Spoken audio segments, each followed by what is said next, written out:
ہمارے پاس خبریں موجود ہیں کون کس سے ملنے کہاں کہاں جا رہا ہے. یہ یاد رکھنا وہ کوئی بھی ہو جس نے اس پاکستان کے ساتھ کسی قسم کی بھی غداری کی ہے، تحریک لبیک پاکستان والے اس کے وجود کو قبول نہیں کریں گے، اس کے وجود کو قبول نہیں کریں گے. جس نے کہا یہ عارضی لائن ہے اس کے وجود کو قبول نہیں کریں گے.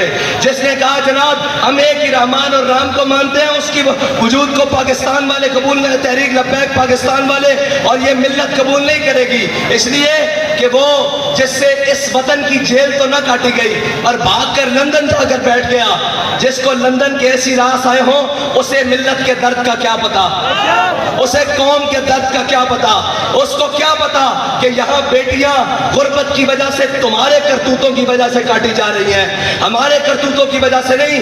تم نے اس ملک کے عوام اور قوم کو اس حد تک لے جایا ہے کہ سارے دیکھ کر کہتے ہیں کہ یار یہ تم نے پاکستان حاصل کیا، یہ تم نے نعرہ لگایا، یہ تم نے اپنے وطن کے ساتھ کیا. میں ان سب کو کہتا ہوں ہم نے اپنے وطن کے ساتھ کچھ نہیں کیا. ہم نے لاشیں اٹھائیں، بھائی زخمی کروائے، بچے اپنی بچیاں جیلوں میں بھجوائیں، اپنی خواتین کی جناب گھروں کی چادر اور چاردار دیواری کی پامالی کی، لیکن اپنے پاکستان کے خلاف ایک حرف نہیں بولا، ایک سوچا بھی نہیں، بلکہ یہ کہا کہ اوئے یہ پاکستان ہمارا ہے، یہ پاکستان ہمارے بڑوں نے بنایا ہے. ابھی فی الحال یہ کچھ جناب وہ چند ناہنجاروں اور غداروں کے ہاتھ میں ہے، لیکن یہ یاد رکھنا وہ کہہ گئے ہیں نا کہ منزل عشق کی آسان ہوئی چلتے چلتے. آپ کو اس لیے زیادہ چلاتے ہیں تاکہ آپ کو اندازہ ہو جائے، اور جب آپ کے ہاتھ کوئی چیز آئے، اس حکومت کی یا اس جناب ریاست کی کوئی ذمہ داری آئے، تو آپ کو احساس ہو کہ ہم کیسے چلتے چلتے اس منزل تک پہنچے ہیں. آپ کو اس چیز کا احساس رہے کہ ہم نے کتنی مشکلوں سے جا کر وہ چیز حاصل کی ہے. ان کو کیا پرواہ ہو ان کے کون سے بچے لٹے ہیں، ان کے کون سے قافلے لٹے ہیں، ان کو کیا پرواہ ہو.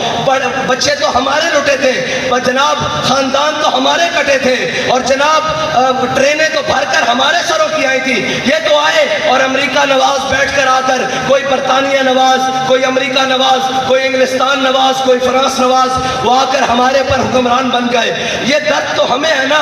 یہ درد کو مزید بڑھانے کے لیے منزل عشق کی آسان ہوئی چلتے چلتے، منزل عشق کی آسان ہوئی چلتے چلتے، اور چمکا تیرا نقشے کفے پا آخر شب، اور چمکا تیرا نقشے کفے پا آخر شب. اور یہ یاد رکھنا منزلیں انہیں کو ملتی ہیں جو موسم کے اور گرمی اور سردی کا اور جو خزاں بہار کا انتظار نہیں کرتے، جو موسم کی سختی اور جناب گرمی کا نہ کرتے ہیں، شکایت کرتے ہیں، نہ موسم کی سختی اور گرمی کو جناب کو جانتے ہیں. ان کے لیے کہتا ہے شاعر کہ سردی اور گرمی کے عذر نہیں چلتے، سردی و گرمی کے عذر نہیں چلتے، سردی و گرمی کے عذر نہیں چلتے، موسم دیکھ کے صاحب عشق نہیں ہوتا.